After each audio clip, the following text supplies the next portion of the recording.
É, brincadeira, eu vou deixar disponível lá. Mas aí não fica muito tempo disponível, tá? Porque tem limitação aqui do Teams. Eu acho que fica coisa de 2 ou 3 semanas só. É bom aproveitar, já pra ver. Porque a ideia, pessoal, como é um conteúdo Já mais. ajuda. Oi? Acaba ajudando de certa forma. É, se para você assistir esse material, você assiste a aula, depois recapitula alguma coisa que passou batido, ou se o assunto não ficou bem claro, se a explicação nossa aqui não ficou bem clara, perguntar para a gente também, a gente tira dúvida. Ou servir de material de apoio depois, né? Mas tem essa limitação de tempo que a gente não consegue alterar. Ou teria que pagar uma grana aqui para o pessoal aumentar meu espaço na nuvem também, que é uma bitelinha.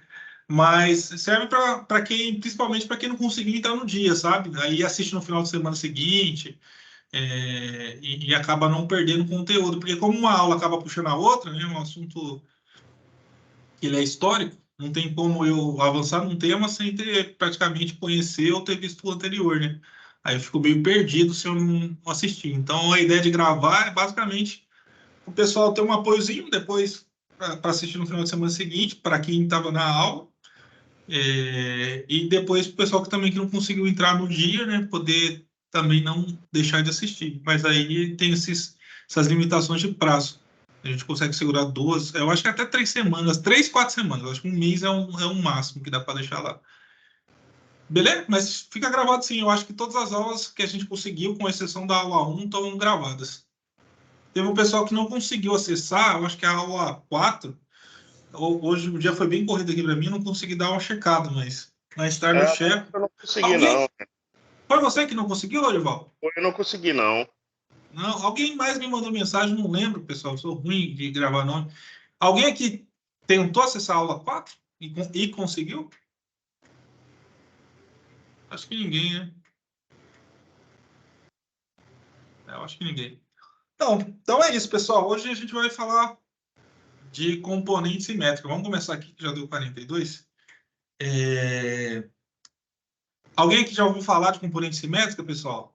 Oh, desculpe, Reinan. Oi? Para você não começar um assunto e depois ter que parar, não é melhor eu fechar o meu assunto aí deixo o tempo todo disponível para você? Pode ser, show de bola. É, porque acaba até puxando depois do curto-circuito, né? Isso, tá certo? Beleza, boa. Então eu vou compartilhar minha tela, Reinan, tá? Tá certo? E você vai ter que você vai ter que talvez Rapaz, o cara tá fogo, hein? Não, para de compartilhar aqui. Tá fera já ele. Ó, vocês estão notando alguma coisa hoje? O cachorro não tá mais latindo, cara. Eu tô achando que o Maciel. Não. Eu dei uns tapas neles aí eles começaram a ficar mais espertos. A boca do cachorro, né, Marcelo? Você só me dá o retorno aí se tá vendo a minha tela, tá? Tá, só tem que colocar no modo apresentação, Massa. Modo apresentação, tá certo. Vamos lá. Não, já tá. Saiu agora. É o PDF, o PowerPoint mesmo. É o PowerPoint. Você está vendo o meu PowerPoint ou não? A gente está vendo sim, só tem que clicar ali no... Lá do Zoom. No modo apresentação, lá embaixo. No modo de apresentação. Não, tudo bem. Isso aqui tá tranquilo, tá aqui, ó. Aí tá fera o homem. Tá certo? Gente, só para nós começarmos, eu queria só pelo menos tentar tirar algumas dúvidas, que eu vi as postagens no Zap tratando da questão da potência reativa no sistema, sabe? E dos dispositivos que são usados para controlar com outras funções. Eu queria levantar essa discussão até para ajudar o pessoal que tem alguma dúvida a respeito, né? Então, eu queria colocar o seguinte, no sistema, nós temos os capacitores shunt, são capacitores paralelos, e são instalados basicamente nas barras de subestação, certo? E muitas vezes até na baixa, a baixa que eu chamo é de 138, 230, tem até bancos shunts até no 500 kV, mas a grande maioria fica tudo nas barras de baixa. Então, a função desses capacitores shunts ou reatores shunts é o seguinte, é fazer controle de reativo. Então, a grande função que nós temos, por exemplo, principalmente dos capacitores shunts, a primeira coisa, gente, queria colocar o seguinte, como é que funciona o reator ou capacitor no sistema? O reator absorve reativo, tá? Ele chupa, ele suga o reativo do sistema, tá ok? E o capacitor, ele fornece reativo. Os efeitos disso é o seguinte, tá? Se você tem reatores no sistema, existe uma tensão de você abaixar o nível de tensão do sistema, tá ok? E o capacitor tem o efeito contrário. O capacitor costuma elevar o nível de tensão do sistema, tá? Entregando um reativo capacitivo para o sistema. Então, a finalidade de utilização, por exemplo, dos capacitores shunts é exatamente fazer essa questão do controle de reativo. E, ao mesmo tempo, existe até uma compensação no aspecto até de correção de fator de potência do sistema, tá? Mas, o banco reativo de reatores, qual que é a função dele? Uma função clara dos bancos de reatores é você, por exemplo, fazer ligação de linha, ou você ligar uma linha, tá? Porque muitas vezes, se você tem uma linha fora do sistema, você precisa ter um banco de reatores nas duas pontas, entre barra a barra. Isso tem a função seguinte, é exatamente absorver esse reativo, puxar essa corrente na hora que você fecha o disjuntor numa ponta e fecha no outro. Por que isso, gente? Porque quando você tem uma linha com uma ponta só ligada, ela vai gerar uma tensão na ponta da linha. E mesmo quando a linha está totalmente desligada, tá ok? O fato dela estar desligada nas duas pontas não significa que ela não tenha potencial, que ela não tenha uma diferença de potencial, por exemplo, por terra. Então, a finalidade dos bancos de reatores é exatamente descarregar a linha. Com isso, você consegue um sincronismo das tensões de ponta. Na hora que você liga um disjuntor, a primeira ponta, tudo bem. Na hora que você liga a primeira ponta da linha, você vai energizar a linha, mas ela vai ficar radializada. Na outra ponta está aberta. Quando você vai fechar essa segunda ponta, você precisa ajustar, sincronizar a tensão na ponta dessa linha com a tensão na outra ponta do sistema. Não pode haver uma diferença de tensão muito grande. Tem que haver um certo sincronismo. Para essa finalidade, nós usamos os reatores shunts. Os reatores shunts têm a função também de ajudar no controle de tensão. Dependendo do período de carga, por exemplo, se você pensar na curva de carga do sistema, por exemplo, durante o dia, você tem um reativo razoavelmente pequeno no sistema. Reativo que eu digo, reativo indutivo. Então, os bancos de reatores podem ajudar no controle desses reativos. Ao mesmo tempo, contrariamente, na madrugada, você tem, por exemplo, um capacitivo muito pesado no sistema, uma reatância capacitiva muito pesada, um fluxo reativo capacitivo muito pesado. Por quê? As cargas praticamente estão fora do sistema e aí prevalece um fluxo de reativo causado, por exemplo, pela diferença de potencial entre uma linha e outra, ou entre uma linha e até a terra, aí você cria, por exemplo, um fluxo reativo muito grande. Para resolver esses problemas, nós entramos com bancos de reatores, principalmente nas madrugadas, tá? Ô, Márcio, só Oi? pedir uma licença. Tem Claro. alguém se tiver alguém de centro de operação, de rede básica, vai saber muito bem disso, né? Claro, claro. Se alguém em sala de comando quiser complementar essas informações, vai ser muito bem-vindo, tá? Ok? Então, gente, então a gente usa tanto os bancos shunts capacitores quanto os bancos shunts indutores ou reatores para fazer esse controle de tensão ou então para fazer a ligação de uma linha de ponta a ponta, ok? Agora, isso são os bancos shunts. Agora, nós temos um outro dispositivo, que são os dispositivos série, que já não é paralelo, é o série, instalado, cortando a linha e instalando em série com o sistema. A finalidade, uma das finalidades é você fazer a redução da distância elétrica de uma linha. Por exemplo, se uma linha interliga dois sistemas poderosos, que nem sul-sudeste com norte e nordeste, onde as distâncias são muito grandes, o que ocorre? Você tem, por exemplo, uma reatância da linha muito grande. Então, você pode usar, por exemplo, um banco série e ajustando ele adequadamente para reduzir o tamanho elétrico da linha. Por quê? Você está introduzindo no sistema uma reatância, ela, no caso, seria capacitiva, e já existe uma reatância natural do sistema, que é a reatância da linha. A somatória das duas não é nem algébrica, ela não é vetorial, porque elas estão em fase, seja a reatância capacitiva quanto a reatância indutiva. Então, aí você tem uma redução na reatância resultante da linha. Então, você tem uma diminuição. Por exemplo, eu posso dar um exemplo, uma coisa clara. Você pega uma linha de corrente contínua, por exemplo, onde você praticamente não tem reatância, então você tem uma distância elétrica pequena, porque você vai ter apenas uma parcela de resistência na linha, tá? É a grande virtude da linha de corrente contínua. No caso das linhas de corrente alternada, nós temos uma reatância grande. Então, nós usamos os bancos série exatamente para encurtar essa distância, para reduzir perdas no sistema.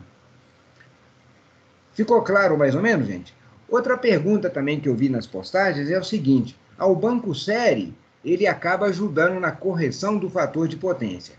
Isso, gente, é muito relativo, porque, na verdade, qualquer banco de capacitores que você instala no sistema, seja ele série, paralelo, sempre vai haver uma pequena, no caso do banco série, vai ter uma pequena correção. Mas a finalidade dos bancos série, algumas empresas chamam de SER, tem vários nomes, sabe? FACTS, tá?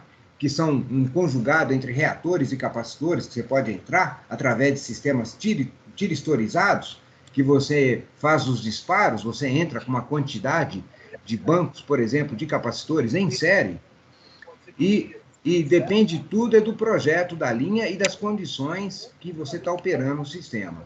Então, alô, gente? A gente está de ouvir. O Gleison está com a pergunta, Márcio. O Gleison quer fazer uma pergunta? É algo tão singular. Isso, Marcelo. Eu não estou ouvindo. Pode falar. Tá me ouvindo agora? Estou te ouvindo. Uhum. Marcelo, bem rapidinho, duas perguntinhas. Qual a diferença entre uma linha estar ligada e energizada e a outra se necessariamente seria no meio da linha um capacitor em série? Não, acontece o seguinte. O capacitor série, Gleison, né?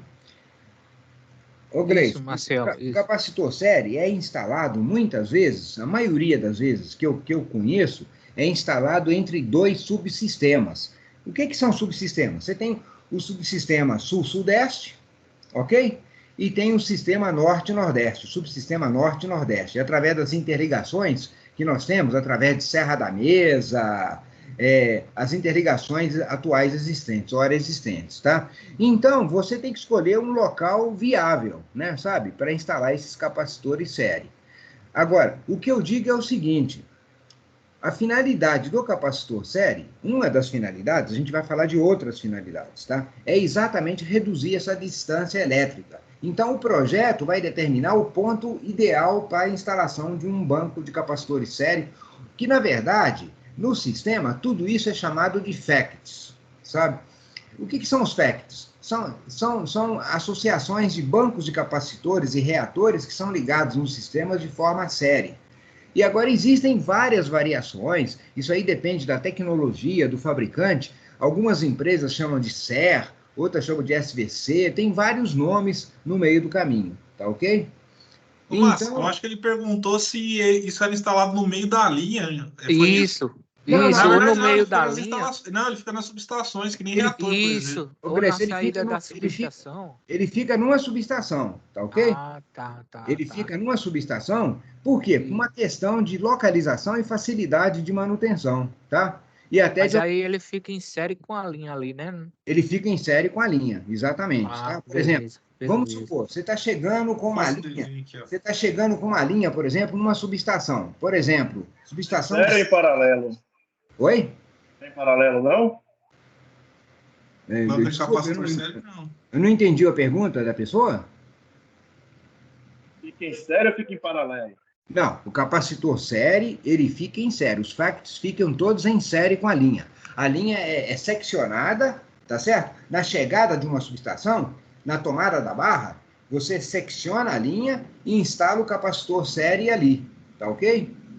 É assim, ó, pessoal, Ok. mais ou menos. Ó. Aqui é a subestação, né? Respondido, Marcinho. Ficou claro? Desculpa, eu pensei que estava falando do SVC. Ficou sim. Por que instalar, por exemplo, numa subestação? Uma questão de facilidade de acesso, manutenção, e também o projeto já começa a contemplar as subestações, tá? Você precisa, porque quando você instala um capacitor série, os estudos de planejamento têm que fazer um estudo para saber o comprimento da linha, a contribuição do capacitor, o ajuste. Então, a posição do capacitor série é fundamental. Então, o que acontece? Se você retira um capacitor série, por exemplo, de uma subestação, por exemplo, Serra da Mesa, e aí você leva esse capacitor série para uma outra subestação, não serve. Sabe? Você entendeu? Porque o capacitor série tem que ser contemplado pelo projeto. Correto? Então, veja, por quê? Porque dentro dele é simulado, inclusive, o comprimento da linha, para ele ser otimizado. Diferente do capacitor shunt, que é o capacitor que é usado para correção de reativo, fator de potência, etc., que ele pode ser usado assim, sem nada antecipadamente. Enquanto que o capacitor série, como ele é projetado para aquele local, ele só serve para ser usado naquele local. Ficou claro? Deu para Ficou. entender, pessoal? Pelo Ficou. desenho também bem bonito Deu. aqui. Tá. Deu, E o outra coisa. Maciel respondeu e o Reinan desenhou. Ó. Só que, veja, gente, eu estou apenas dando uma ideia. Tudo que eu estou falando é possível equacionar, mostrar resultados, gráficos, sabe? Mas não é o nosso foco aqui nesse curso agora, sabe? Você entendeu? Se no futuro, eventualmente, alguém tiver desejo, a gente pode até destrinchar mais esse assunto, tá? Tá ok? E outra coisa também, outra função do capacitor série, que é uma coisa assim que, na verdade, quando ele foi instalado com a interligação sul-sudeste, norte-nordeste, foi o seguinte, você tem uma chamada frequência de sistemas. Por exemplo, o sistema norte-sul, aliás, norte-nordeste, trabalha numa dada frequência. Por exemplo, ao redor dos 60 Hz, tá ok? E o sistema sul-sudeste trabalha também numa frequência ao redor dos 60 Hz. Só que existe uma diferença de frequência, ou até de subfrequências, né, entre um sistema sul-sudeste e norte-nordeste, tá ok? E aí você tem, por exemplo, uma frequência que pode causar uma oscilação dos dois sistemas. Os dois sistemas podem se degladiar, sabe? E o capacitor série, ele é usado como filtro dessa frequência, tá? Então, ele filtra para quê? Para que o sistema norte-nordeste esteja perfeitamente sincronizado com o sistema sul-sudeste. Por quê? Porque existe uma tendência desses sistemas se enfrentarem, sabe? Eu não sei se eu posso chamar de se enfrentarem. É uma frequência existente que o capacitor série tem como finalidade exatamente filtrar essas frequências e manter a frequência do sistema sul-sudeste, norte-nordeste, compatível uma com a outra. Ficou claro, gente? Ô, Márcio, só colocar uma contribuiçãozinha. O capacitor série, isso eu vi numa reunião do INS e de alguns estudos que eles fizeram. Ele na verdade, não é algo para estar ali naturalmente no sistema elétrico interligado do Brasil ou do mundo que seja. Uhum. Ele só é colocado como artimanha elétrica para você realmente fazer isso que o Marcel falou, encurtar o caminho da linha, né, para o fluxo deixar de ir por um caminho e passar por aquele caminho que está mais curto eletricamente. Aí você força o fluxo passar onde tem a linha com capacitor série. E filtrar diferenças de frequência, sabe? Isso. E no futuro, como o sistema está indo cada vez mais malhado, a tendência no futuro é que se tire esses capacitores sérios, porque ele não vai ser mais necessário, digamos assim. Necessário que eu digo para forçar o sentido do fluxo, né? Não para a questão da frequência aí. Mas tem esses estudos que daqui a alguns anos não vai ser mais ser necessário ter esses capacitores sérios. E aí tem uma série de estudos, né, envolvendo desde a parte técnica até a parte financeira aí também desses equipamentos, porque hoje recebe receita por eles. Beleza? Só isso. E o que o Renan falou é uma coisa muito interessante e muito importante, tá? Os capacitores sérios foram instalados como, vamos dizer assim, foi como um ajeitamento, uma gambiarra, né? Uma gambiarra. Para que você pudesse fazer dois sistemas trabalhar de forma sincronizada. Tá ok? Tá ok, Marcel. E agora, a diferença entre ligada e desenergizada? Não, a linha ligada, sabe? Isso aí é uma coisa puramente conceitual. Uma linha energizada, por exemplo, ela pode estar energizada numa única ponta, tá certo? Até se alguém de sala de comando tiver presente aí, quiser até complementar mais, seria muito de bom grado, tá? Então, o que eu digo é o seguinte, eu entendo... Marcel. Oi? Alô? Opa, desculpa. Okay. É que o colega quer saber aí, é do módulo 5. É Antônio Macedo. Ok, boa noite, Antônio. Boa noite, você está me ouvindo bem? Eu estou te ouvindo, sim. Uhum. Se eu entendi bem a pergunta do colega aí, ele quer saber do módulo 5 e submódulo 5.13 da ONS da comunicação verbal, que vai dizer que a linha de transmissão ela está energizada quando ela está com os dois terminais fechados. Isso. E quando ela está ligada, é considerada com um dos terminais fechado apenas. Isso. Que é lá no módulo 5 e submódulo 5.13. Antônio, você deu uma grande contribuição. O que eu ia falar, envolvendo a questão dos módulos ONS, é basicamente isso. É uma questão conceitual. O que é ligado e energizado. Isso que você falou está perfeito. Obrigado. Falou? Gente, outra coisa que eu queria falar também sobre tudo isso que nós estamos discutindo, uma dúvida também que foi levantada nas postagens do Zap, é com relação à questão dos compensadores síncronos e dos compensadores estáticos. Ok? Antes de eu continuar esse assunto, gente, eu quero colocar o seguinte, os capacitores série, os FACTs, eles são equipamentos de alto custo, tá ok? Então, ele só é usado para essas finalidades. Jamais alguém vai colocar um FACTs numa linha em série pensando em correção de fator de potência. Não existe essa possibilidade, tá? Para correção de fator de potência, para redução de reativo, nós usamos capacitores shunts, tá? Ok? Então, gente, outra coisa. Agora eu quero falar sobre os compensadores síncronos e os compensadores estáticos tiristorizados. Qual é a diferença entre um e outro? O que é um compensador síncrono?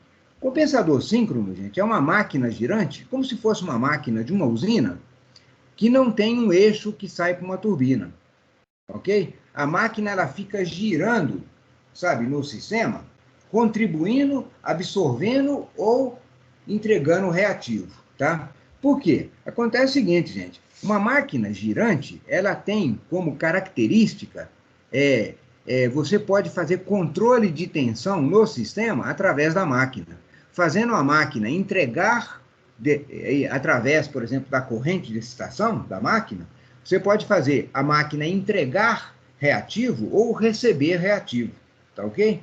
Então, e ao mesmo tempo a máquina tem como principal atividade gerar a potência ativa. Mas através da máquina também você pode fazer controle de reativo no sistema. Só que em algumas situações, por exemplo, nós temos alguns compensadores síncronos no sistema, tá? Por exemplo, no caso da CETEP, nós temos aqui no Sul, nós temos aqui na CETEP, nós temos em Bugaçu, Santo Ângelo. E no sistema interligado nós temos em Tijuco Preto e Ibiúna também. Tá ok? Então, qual que é a finalidade dos compensadores síncronos? É uma máquina girante. Então, ela tem a grande finalidade de fazer controle de reativo no sistema. Depende da excitação dessa máquina, subexcitação ou sobreexcitação, essa máquina ela entrega ou absorve reativo.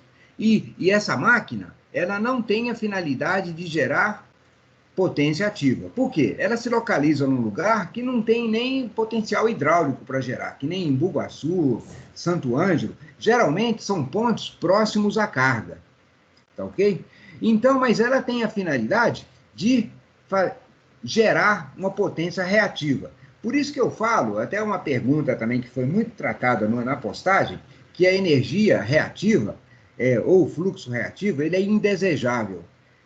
É muito difícil falar no que é indesejável. Por quê? Nós usamos o fluxo reativo para fazer controle de tensão para operar o sistema. Então, a todo instante, nós estamos trabalhando em cima do fluxo reativo. Tá?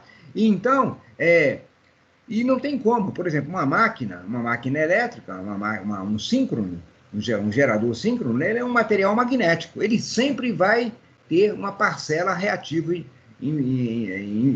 injetada no sistema, ou injetada ou absorvida. Então, nós temos que pensar no equipamento real. Então, o que acontece? Você usa o gerador síncrono ou compensador síncrono para fazer esse controle. Por exemplo, depende da corrente que você excita esse gerador, ele pode absorver. Quando ele absorve reativo, ele está trabalhando como se fosse um reator. Quando ele entrega reativo para o sistema, ele está trabalhando como um capacitor. Ok? E a geração de potência dele é zero. Então, não sei se algumas pessoas já tiveram a oportunidade de conhecer esses equipamentos na subestação. Você vai ver uma máquina, fica até uma coisa estranha. Você vê uma grande máquina, um trambolhão enorme, trabalhando a todo vapor, e não tem nenhuma turbina, não tem um eixo de turbina, não tem nada. Por quê? Porque a finalidade dela não é gerar potência ativa. Ficou claro, gente? Alguém gostaria de fazer alguma pergunta? Aproveitem, galera. Ficou claro. Eu participei de um curso uma vez. Boa Ficou noite a claro. todos. Outra coisa E também, gente, ele eu vou dar uma ideia. Para que você usa o gerador compensador síncrono? Nós temos, por exemplo, o maior compensador síncrono no sistema, que fica em Ibiúna. Tá ok? Qual que é a finalidade? Ele tem aproximadamente uma potência reativa de 1.200 megavar. Tá ok? Então, qual que é a finalidade dele? Por exemplo, nos estudos que a gente faz de planejamento, os estudos técnicos, a gente chega à conclusão, quando o sistema colapsa, isso eu estou falando de colapso de tensão, quando existe uma tendência do sistema colapsar, uma coisa que a gente pode até destrinchar com mais detalhamento num curso mais focado, existe um problema que é a carência de potência reativa no sistema. Então, uma coisa incrível, sabe? A potência reativa que é tão combatida, ao mesmo tempo, se houver uma carência de potência reativa no sistema, o sistema pode colapsar. Tá? Então, eu não estou explicando por quê, eu estou apenas dizendo que isso é verdade. Tá? Então, o que acontece? O que eles fizeram, então? Instalaram um síncrono lá em Ibiúna, um grande síncrono, o maior síncrono do sistema, que trabalha quase que full time, zerado, sem trabalhar. Ele é uma espécie de um backup, é um no-break do sistema. Tá? Por exemplo, se o sistema tender a colapsar por alguma razão, devido, por exemplo, ao desequilíbrio, o que causa o colapso, principalmente o colapso de tensão, é o desequilíbrio carga-geração. Você tem mais carga do que geração ou mais geração do que carga. Quando isso ocorre, existe uma tendência do sistema a colapsar. Colapsar significa blackout. Então, para que serve esse grande banco compensador síncrono lá em Ibiúna? A finalidade dele é entrar no sistema quando o sistema tende a um colapso.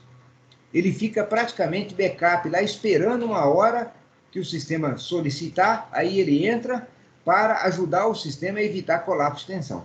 Por que foi feito isso? Isso foi feito devido às experiências anteriores, devido aos relatórios, estudos que foram feitos quais foram os estudos de colapso de tensão, o que estava causando os colapsos que nós vivemos, principalmente nos anos 80 e 90, e aí viram que a grande questão é que nós não tínhamos uma caixa d'água, vamos dizer assim, que é esse síncrono, que pudesse fornecer para nós os ingredientes numa situação de colapso.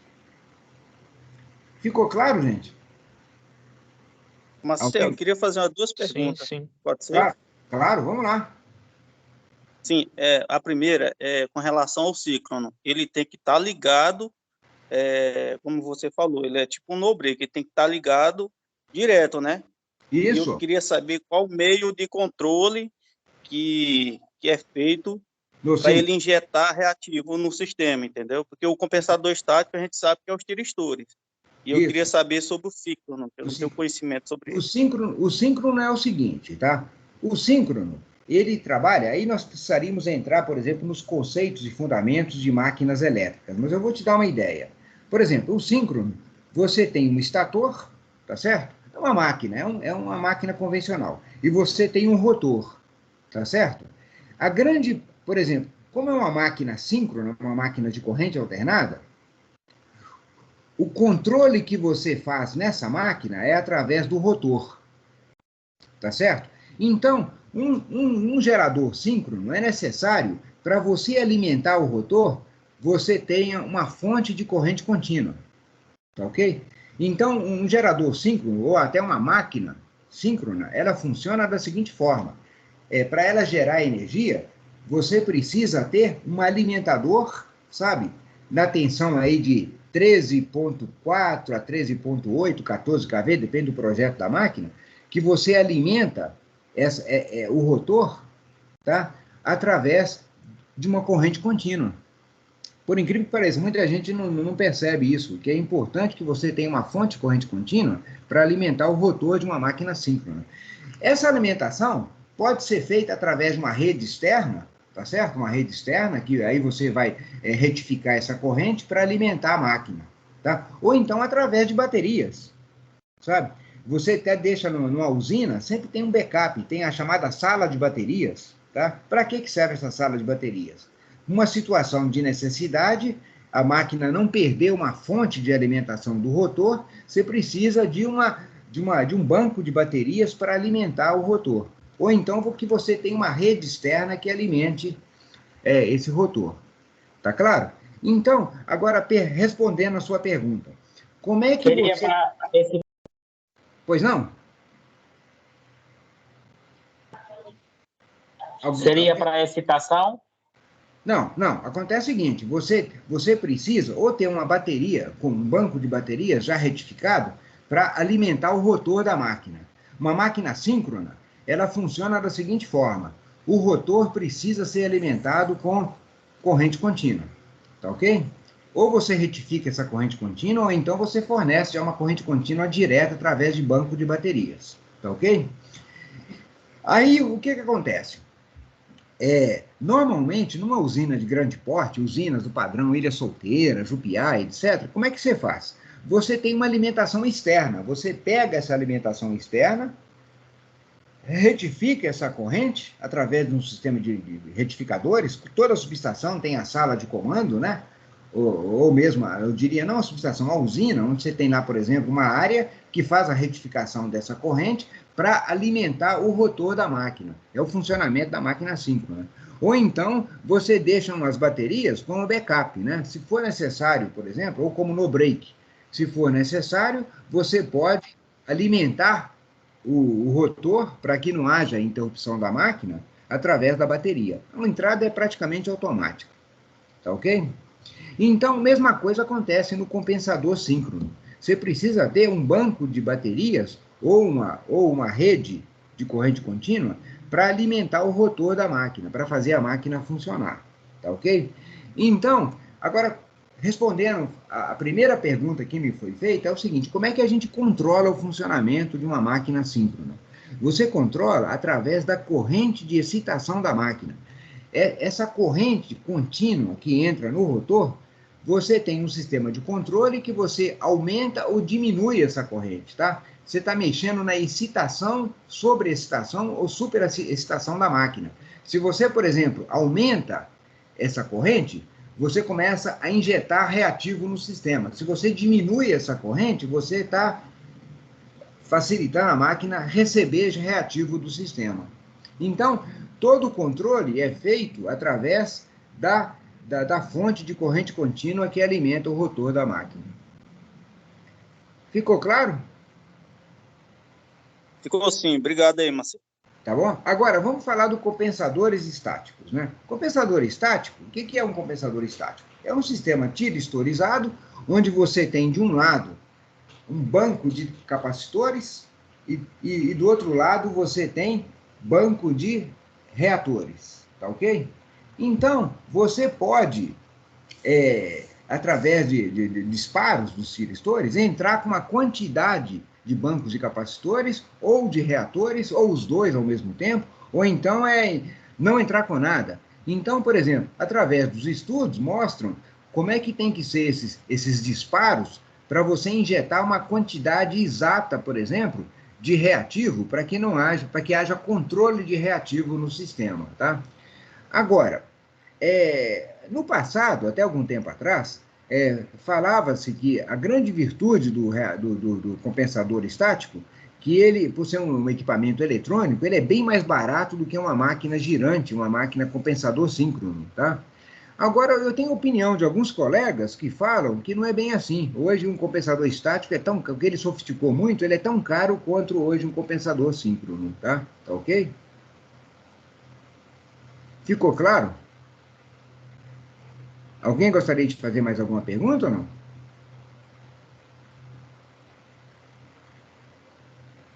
Alô, pessoal? Estamos te ouvindo, acho que o pessoal está tranquilo, Lácio. Então tá bom. Ficou claro sim, Marcelo. Ficou claro. Muito bom. E outra coisa, né? Qual que é a diferença em termos de desempenho entre um compensador estático e um compensador síncrono, tá?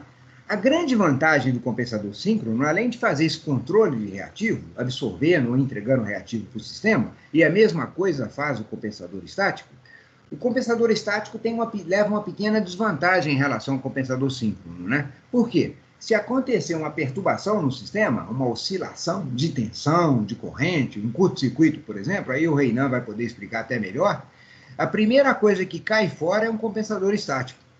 Ah, ele tem um sistema de autoproteção. De autoproteção, exatamente.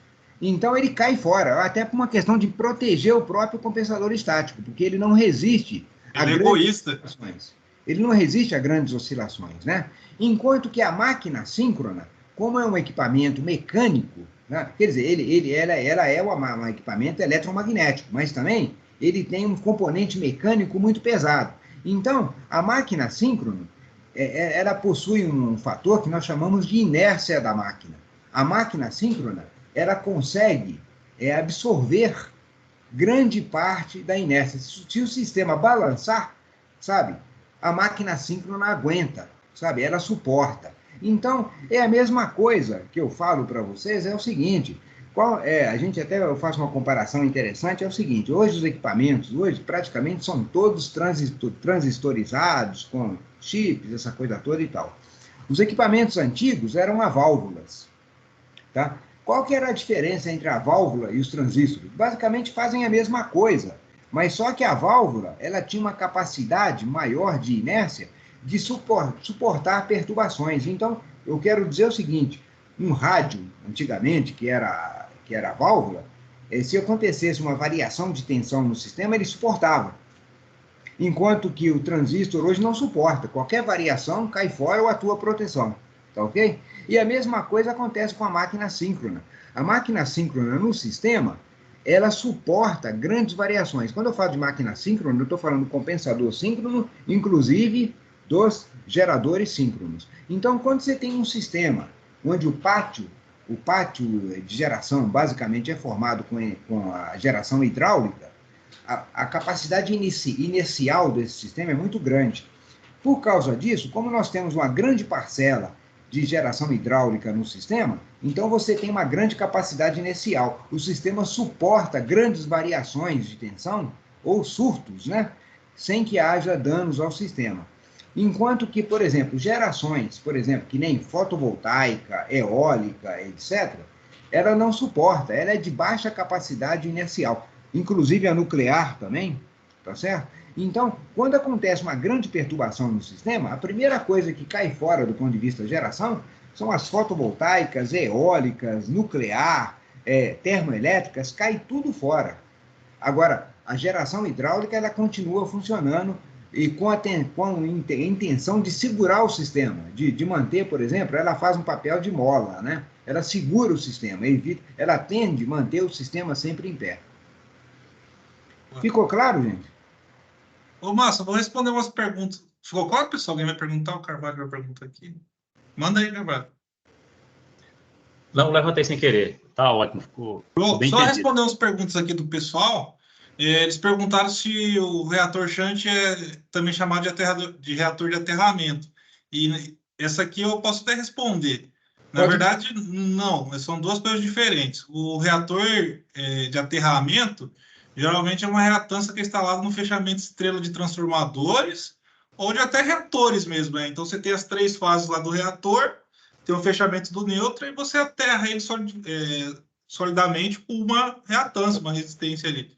Esse vai ser o reator de aterramento, que não tem nada a ver com o reator shunt. Na verdade, são nomenclaturas diferentes. Aí tem também o transformador de aterramento, que o pessoal até levantou essa discussão no grupo, que ele serve basicamente, né, o pessoal até respondeu lá, para criar um caminho de terra nas subestações onde tem sistemas isolados. Mas respondendo essa pergunta aqui, o reator de aterramento, ele é uma reatância, um resistor que fica no fechamento estrela dos transformadores. Ou até em delta também, tem alguns lá que o pessoal coloca, depende do que foi no estudo. Beleza? E a gente tem a diferença do banco do capacitor fixo e banco variável. Eu acho que é basicamente... Ô, Márcio, se você quiser responder... Posso explicar? A diferença entre capacitores fixos e variáveis, isso é muito usado principalmente na distribuição, sabe? Então, o que é um capacitor fixo? Ele trabalha full time, ele trabalha 24 horas dia, sabe? 7 dias semana, e todo mês. Ele fica todo o tempo no sistema. Só que acontece o seguinte... Pode existir alguns períodos do dia que não interessa você manter o capacitor fixo presente. Então, aí, o que você faz? Você instala um sensor nele, num sistema assim de controle, de automatismo, que permite você ligar ou desligar ele dentro de um determinado horário. Então, você pode colocar lá, por exemplo, ele vai monitorar a corrente. Quando a corrente, por exemplo, chegar a um patamar, um nível, o capacitor entra. Quando a corrente cair, o capacitor sai, sabe? Então, a função do capacitor variável ou do capacitor controlado é exatamente você permitir que ele só entre no sistema quando o sistema solicitar a presença dele. Ficou claro? E aí a última pergunta aqui que fizeram, de CLT precisa de capacitor série nas 2 pontas. Cara, na grande maioria das vezes, sim, mas eu já vi linha que só tem compensação série em uma das pontas, tá? Depende do projeto. Depende do projeto. Em termos gerais, vai ter nas 2 pontas, mas não é uma... Não é uma regra. Não é uma regra, não é algo decisivo. Pode ser compensado de um lado só. Inclusive, você pode ter compensação série e compensação shunt, com reator também. São 2 coisas diferentes, mas você pode ter as 2 coisas presentes, tá? Exato. Bom, isso aí. Beleza? Quer dizer, na mesma linha, tanto reator quanto capacitor, na mesma linha? Opa, na mesma linha. Na mesma linha. Acontece o seguinte, quando você fala, por exemplo, de um compensador série, por exemplo, o que é um compensador série? Ele pode ser um combo entre reatores e capacitores. Depende da necessidade do sistema. O projeto pode determinar hora que entra um reator e hora que entra um capacitor. Ok? Mas lembra se for manobrável também, porque tem equipamento que não é manobrável. Não, eu estou dizendo, por exemplo, dos capacitores, dos equipamentos FACT. Tá? Ele é uma composição entre capacitores e reatores, tá? Mas tudo eletrônico que é feito através de tiristores, né? Sabe que você pode injetar ou retirar os capacitores na hora que você bem entender, tá ok? Então, por exemplo, se você quiser, por exemplo, devido a alguma razão, você quer injetar uma certa reatância no sistema. Aí você entra, por exemplo, como um reator em série no sistema. Muitas vezes as pessoas falam capacitor em série, mas, na verdade, ele tem uma parcela também de indutiva, né? Que é a bobina, né? Sabe? E você pode entrar, inclusive, com um capacitor também, para diminuir a distância elétrica. Isso tudo que eu estou falando, gente, é possível provar, mas isso aí envolve um curso específico sobre esse assunto, sabe? É uma coisa muito complexa, né? Sabe? Mas ficou claro, gente, a ideia? A minha finalidade aqui responder essas perguntas é dar ideia das coisas que estão acontecendo, tá? Pessoal, alguém pode compartilhar um link lá da aula aí no WhatsApp? Tem gente que não conseguiu entrar. Fazendo um favor. Os caras tão rápido, hein, porra? Valeu, brother. Já foi. Valeu. Valeu, gente. Podemos continuar, então, com o assunto do meu material, Renan? O que você acha? Vamos para curto trifásico? Tá. Então, vocês estão vendo a minha tela aí ou não? Parou de compartilhar, Márcio. Eu acho que eu derrubei Ainda você não. aquela hora do capacitor lá. Parou Tô de passando a perna no Maciel aí, cara. Ah, não, mas você pode, cara. Você eu perdoo, tá? Depois a gente conversa. Você me paga isso em horas de show. Rapaz, olha que não seria má ideia, hein? E agora, tá compartilhando ou não? Eu não sei. Ainda não, Márcio.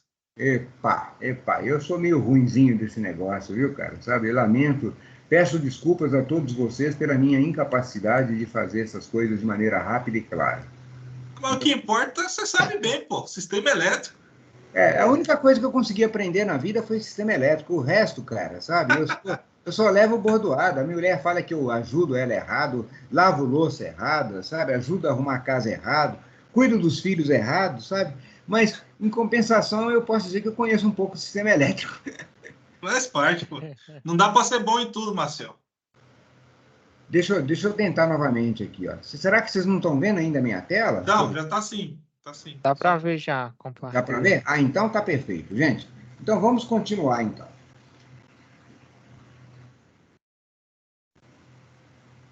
Deixa eu ver aqui. Aqui eu não vou falar que é blá, blá, blá e tal, que a gente já falou, etc, tá? Isso aqui nós já até falamos em aulas passadas, tá? Tá certo? Então, gente, eu só queria comentar aqui esse gráfico aqui. Como eu falei, a minha finalidade inicial era falar do curto trifásico, só para dar ideia como o curto ocorre, né? Então, aqui eu tenho um gráfico antes do curto-circuito, aqui eu tenho as 3 tensões em vermelho, e quando ocorre o curto-circuito, essas tensões praticamente vai a zero. Eu coloquei aqui uma tensão pequena, mas na verdade ela vai a zero, tá? E ao mesmo tempo as correntes vão lá para o espaço, as correntes crescem, tá ok? Quando ocorre o curto-circuito, tá?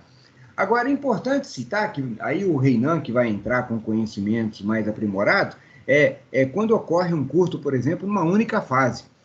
Quando ocorre um curto numa única fase, o que acontece? Você só perde uma fase, mas você fica com as 2 outras fases.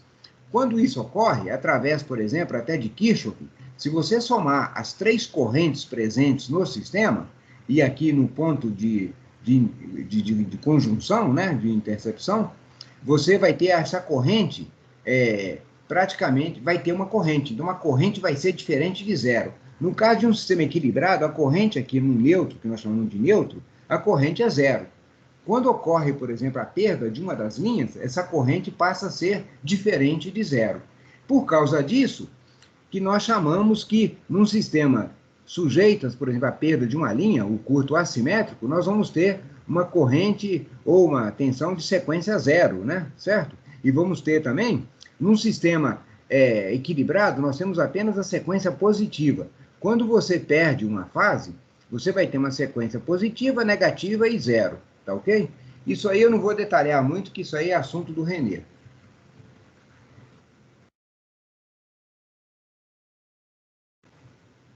Eu não vou falar muito, que isso aqui nós já falamos na aula passada. Nossa, aquele slide anterior é bacana de falar, hein? O quê? O slide anterior é bacana de falar.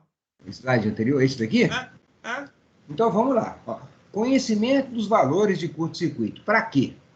Tá? Eu até acho que eu falei na aula passada, mas eu repito, não tem problema, tá? Então, veja, o conhecimento prévio dos valores de curto-circuito numa rede é necessário para estudos e análise de alguns assuntos, tá? Então, você precisa saber a capacidade dos equipamentos. Por exemplo, quanto que esses equipamentos suportam, seja contribuindo com uma corrente curta, e até quanto que eles suportam uma situação de curto, tá?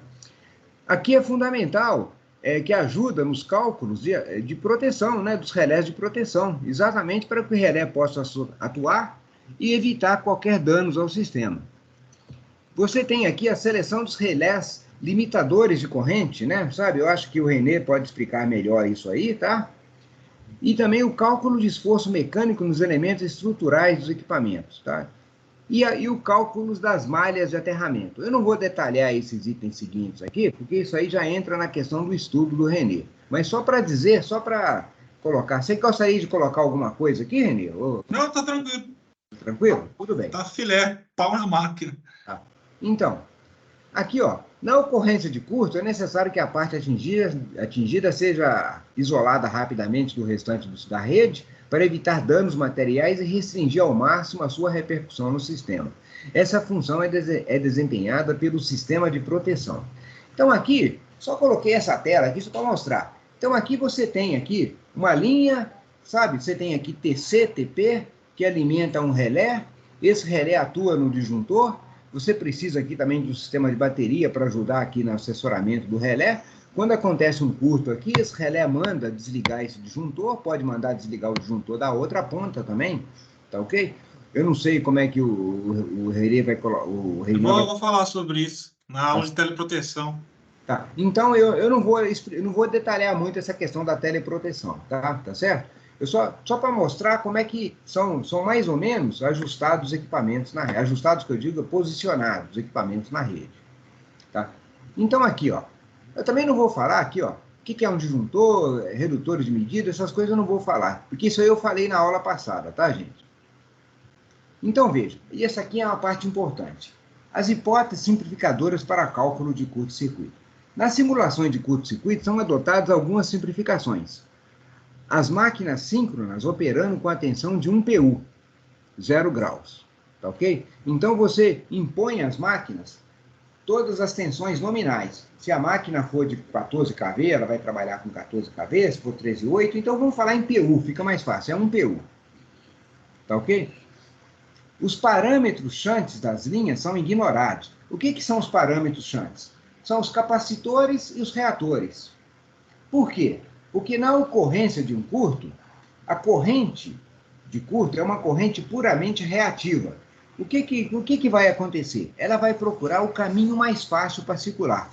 O caminho mais fácil para uma corrente de curto circular são os grandes troncos, ok? São os grandes troncos, as grandes linhas. Ela praticamente vai ignorar qualquer equipamento shunt instalado, porque esses equipamentos costumam ter alta impedância.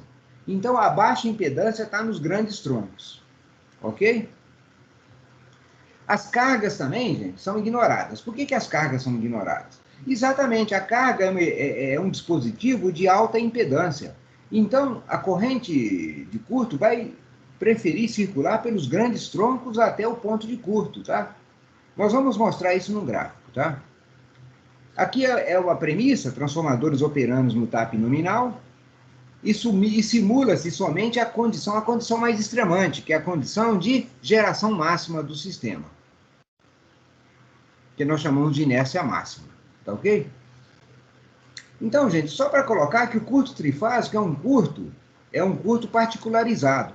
O próprio Reinan já colocou, a grande maioria das vezes que ocorre em curto-circuito no sistema, ele não é trifásico. É muito raro acontecer o curto trifásico. Eu não sei qual que é o percentual, está na faixa de 5%, né, Reinan? Né? Tá ok? 5%. 5%. Então, é uma coisa muito baixa. Agora, por que analisar o curto trifásico? Porque ele é mais fácil de você analisar e os conceitos que a gente aplica para curto trifásico, como partida, eles são bastante utilizados, inclusive, para os curtos assimétricos. Tá ok?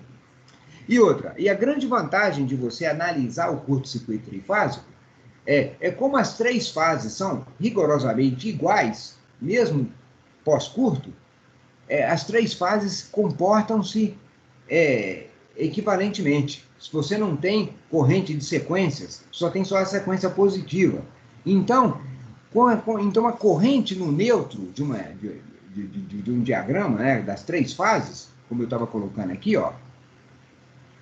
Aqui, só eu vou falar disso da macete, se estiver mais complicado, aí tá tranquilo. Não, tá tranquilo. Então, por exemplo, aqui, ó, se acontecer um curto trifásico, como aconteceu aqui, ó, a corrente no neutro aqui, ó, ela continua a zero, mesmo na hora do curto, tá? Diferente do curto assimétrico, tá? Você entendeu? Então, se eu tenho essa condição, gente, me facilita muito a análise no seguinte aspecto, tá? Eu vou voltar aqui a transparência aqui, ó. Opa, aqui, ó. Então, eu posso, então, estabelecer uma abordagem, sabe, monofásica para o curto trifásico. Então, o que eu faço? Analiso apenas uma fase. Como eu estou fazendo análise de PU, o PU tanto faz o sistema ser trifásico ou monofásico. Então, o que eu faço? Eu faço uma análise, para uma questão de facilidade, eu analiso o sistema como se ele fosse monofásico. Ele não é monofásico, mas eu posso analisar ele como se ele fosse monofásico e aplicar para as 3 fases. Então, aqui está um exemplo aqui de curto trifásico, né, que nós já comentamos, quando a tensão vai a zero e as correntes são, as 3 correntes, mesmo na hora do curto, são exatamente iguais. Aqui por unidade, gente, eu vou passar em cima disso, que nós já estudamos isso na aula passada, tá? A não ser que alguém queira fazer alguma pergunta, tá? Não, mas aí a gente deixa por fora, Márcia, porque senão não vai dar tempo. Aí o pessoal que tiver com, dúvida, a gente responde no back-office. Então vamos falar, por exemplo, agora, que é a parte mais importante, que é a... Eu vou para analisar um sistema, eu vou considerar aqui um sistema montado com 3 barras, barra 1, barra 2 e barra 3. E eu vou dar um curto-circuito aqui, ó, na barra 3. Na hora do curto, esses 2 disjuntores aqui, ó, para extinguir o curto, você vai ter que abri-los, tá? Então, aí eu só vou comentar rapidamente da capacidade de condução de corrente ou capacidade de curto-circuito. Vamos considerar que aqui eu tenho uma geração na barra 1 e uma geração na barra 2. Isso aqui é uma grande caixa d'água, tá certo? Então, por exemplo, na hora que ocorre o curto aqui na barra 3, então essas caixas d'água aqui praticamente vai alimentar o curto, tá? Então, vai haver, por exemplo, uma circulação de corrente aqui, ó, violenta, da barra 1 para a barra 3 e da barra 2 para a barra 3. Agora, a pergunta que fica é o seguinte, tá? Aqui depende dessa circulação, dessa entrega de energia para o curto, né? Depende muito da capacidade que a barra 1 ou a barra 3 tem de fornecer para o curto, né? Então, o que ocorre? Eu posso dizer o seguinte, uma das coisas que pode limitar essa corrente curto é os parâmetros dessa linha aqui, ó, a bitola desse cabo aqui, ó. Quanto maior a bitola desses cabos, maior vai ser a circulação de corrente. Só que tem um detalhe também. Quem injeta, por exemplo, corrente para o curto-circuito são as máquinas. Então, a máquina também tem uma capacidade limitada de fornecer corrente, ok? Então, essa limitação das máquinas fornecerem corrente, nós chamamos de capacidade de curto-circuito. Então, aqui, ó, acontece um curto simétrico na barra 3. A tensão da barra 3, anterior à falta, medindo cerca de 1 P1, cairá instantaneamente a zero após a falta. Tá ok? As partes da rede que supõem conter fontes ativas, geradores, irão imediatamente começar a alimentar a falta. Então, todos os geradores do sistema vão alimentar a falta. A corrente, ela corre tudo para onde está o curto. É o caminho mais fácil para a corrente circular. Com as correntes de falta e por meio das barras, no meu caso, no meu exemplo aqui, nas barras 1 e 2. O valor dessas correntes serão determinados pelas forças dessas barras e pelas impedâncias das linhas. Pelas forças das barras, da capacidade que o gerador tem de fornecer uma corrente para o curto. E pela impedância das linhas, por quê? A capacidade que as linhas têm de permitir que essa corrente de curto circule. Por exemplo, se essas linhas não tiver capacidade para circulação dessa corrente, o que vai acontecer com as linhas? Você vai perder essa linha, ela vai queimar, não é verdade, Reina? Né? Nós podemos dizer isso, né? Por exemplo, se você... Derrete, solda lá, pinga, solda. Se você, por exemplo, se essa corrente foi muitas vezes maior do que a corrente que a linha permite circular, você vai romper, por exemplo, a capacidade de curto dessas linhas. O que vai acontecer? Você vai perder essas linhas. E eu já tive a oportunidade de ver linhas em curto-circuito, de 88 kV, que praticamente os cabos ficaram incandescentes. O Renan pode até comentar sobre isso, não é verdade, Renan? Sabe, depende parece aqueles fornos de indução. Exatamente. O negócio fica feio.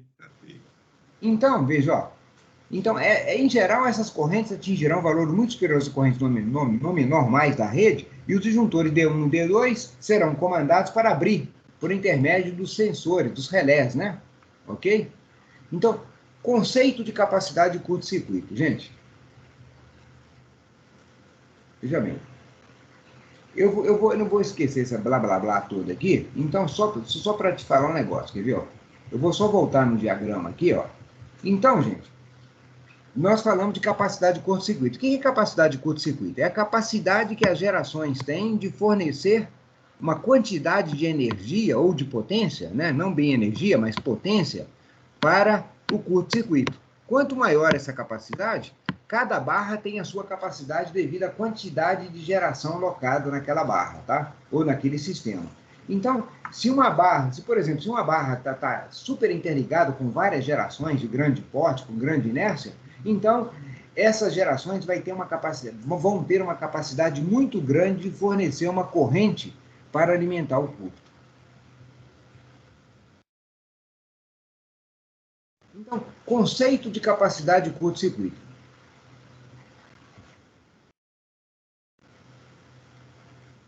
Eu vou passar direto aqui, ó. Tá? Então, veja, a capacidade de curto-circuito de uma barra de rede é definida como o produto da tensão anterior à falta. Eu quero dizer o seguinte, você tem que ver como é que está a tensão anterior à falta. Como nós estamos trabalhando com premissas, qual que é a tensão pré-falta? A tensão pré-falta vai ser 1 PU ângulo 0 graus, ok? E pela corrente após a falta. Então, aqui eu vou chamar de corrente pós-falta. O que é SCC? SCC, gente, é potência de curto-circuito. Então, assim, a potência de curto-circuito virá em PU, se a tensão e a corrente forem dadas em PU. Então, vamos ver uma equaçãozinha muito simples aqui, ó. O que é potência de curto-circuito? É numericamente igual a tensão pré-falta vezes a corrente pós-falta. Então, aqui nós podemos já chegar a algumas conclusões. Agora, falando sempre em PU, esquecendo os valores elétricos, tá? A tensão pré-falta vai ser igual a 1 PU. Se a tensão pré-falta é igual a 1 PU, significa que a potência de curto-circuito é numericamente igual à corrente pós-falta. Então, em termos de números, em PU, a corrente pós-falta é exatamente igual à potência de curto-circuito do sistema. Eu posso dar também em MVA, mas eu vou esquecer esse negócio de falar em MVA. Nós vamos falar sempre em PU, que é muito melhor. Então, aqui eu chego a essa conclusão aqui, ó, que a potência de curto-circuito é mais ou menos igual à corrente pós-falta. Por quê? Porque a tensão aqui é 1 PU, eu multiplicar 1 por qualquer coisa, sempre vai dar aquele qualquer coisa, né, que é igual a corrente pós-falta. Então, agora, gente, eu vou só rapidamente falar do teorema de Thevenin. Opa, desculpe. Eu acho que eu fiz uma bobagem aqui.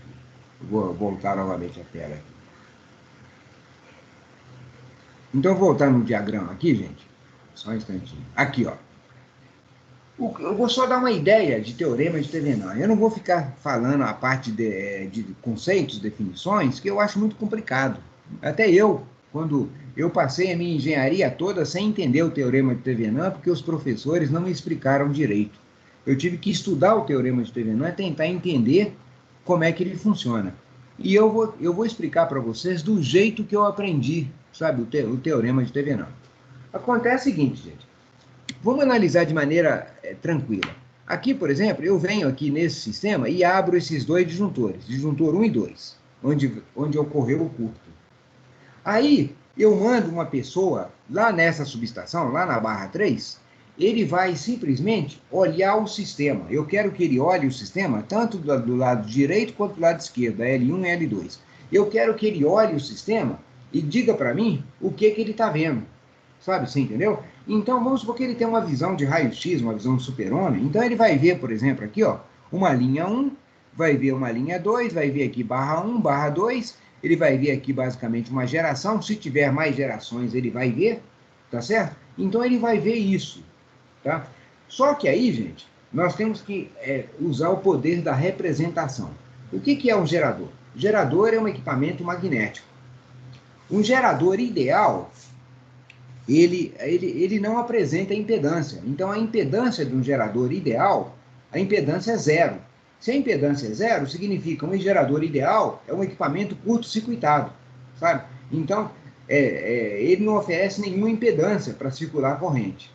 Mas como a gente tem que trabalhar com um gerador real, como é que eu vou trabalhar? Eu vou trabalhar que um gerador real é um gerador ideal em série com uma impedância, com uma reatância, tá ok?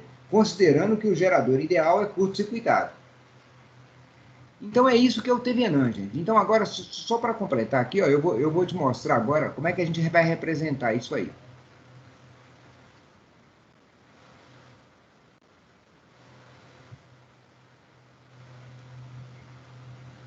A corrente falta no próprio ramo. Tudo bem, vamos ver aqui. Então, gente, aqui eu vou partir de algumas premissas aqui, ó.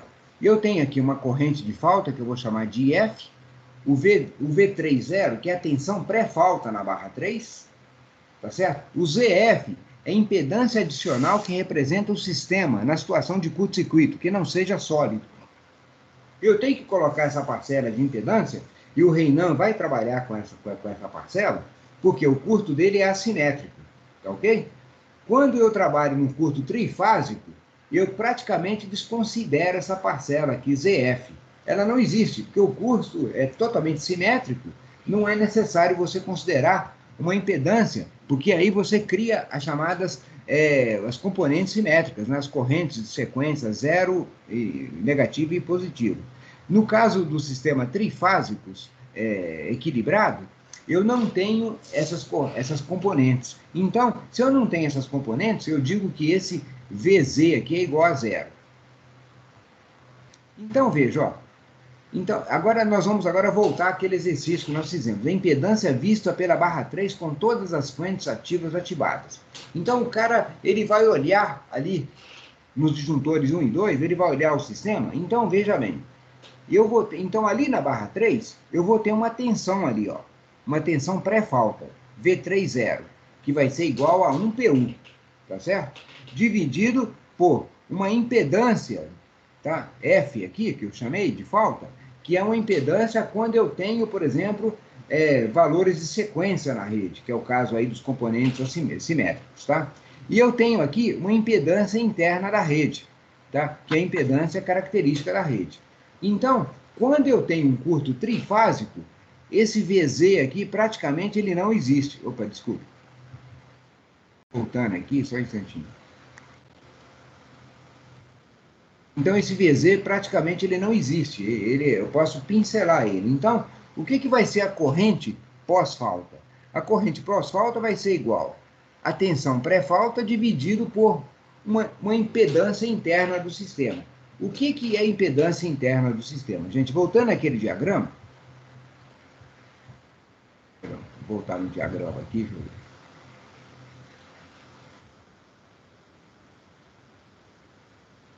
Estou tentando achar o diagrama aqui, só um instantinho, gente. Acho que eu passei demais.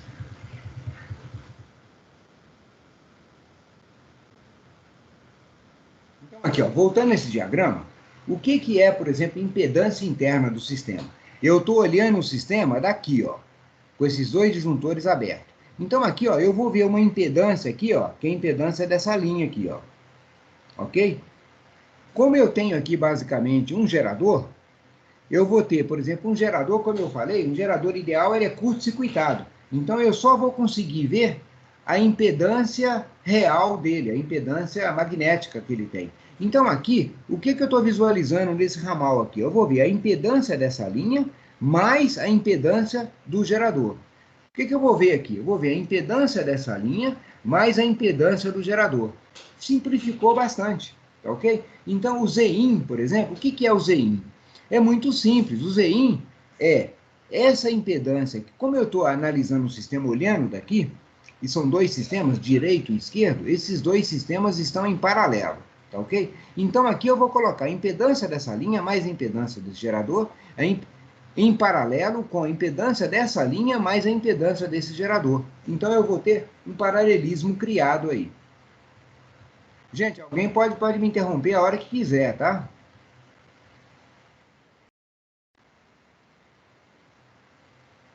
Então, gente, como eu falei, voltando aqui, ó, então esse ZF aqui depende das componentes simétricas. Então, como eu não tenho componentes negativo e zero no sistema trifásico, então esse ZF aqui é zero. Então, eu vou considerar somente a impedância interna do sistema, das linhas, tá? Então, aqui eu posso dizer que a corrente de curto-circuito no sistema trifásico, pós-falta, vai ser igual V30 dividido por Zin. Agora eu faço uma pergunta, quanto que é V30? V30 é igual, em PU, ele é igual a 1 PU. Então, a corrente de falta do sistema vai ser igual a 1 dividido por Zin. Tá ok? Aqui, ó. Eu vou ter porque a tensão vai ser igual a 1 PU, tá? Então, aqui, ó, eu posso dizer que a corrente, perdão, aqui eu acho que eu avancei muito, peraí. Então, aqui, ó, eu posso dizer que o Z de falta, o Z do sistema é igual a tensão, que é 1, dividido por I de falta. Tá? Ou a corrente de falta é igual a 1 dividido por Zin, inversamente proporcional. Tá ok? Então, veja, ó, então, só para a gente completar isso aqui, então, a tensão pré-falta é igual a 1 PU. Tá ok? Se é igual a 1 PU, eu substituo aqui que a potência de curto é igual Z30 vezes I de falta. Quanto que vale isso aqui? 1. Multiplicando isso aqui, então significa que a potência de falta, a potência de curto-circuito, vai ser numericamente igual à corrente de falta. Está aqui, ó. E analisando por aqui agora, a potência de curto-circuito é igual V30 ao quadrado, aplicando aquelas clássicas leis de potência, né, partindo da lei de Ohms, etc., né, então vai ser igual V30 ao quadrado dividido pela impedância da linha, tá ok? Então aqui, ó, por quê? O que eu vou ter? Eu vou ter somente a impedância da linha, a tensão pré-falta e a potência de curto-circuito daquela barra. Como é que eu calculo a potência de curto daquela barra? Basta eu dividir V30 ao quadrado dividido por Zin. Mas como V30 é igual a 1 PU, está escrito aqui ao lado, é 1 PU, então significa que a potência de curto-circuito vai ser igual a 1 dividido por Zin. Ou posso dizer que Zin é igual a 1 dividido pela potência de curto-circuito, que é a mesma coisa.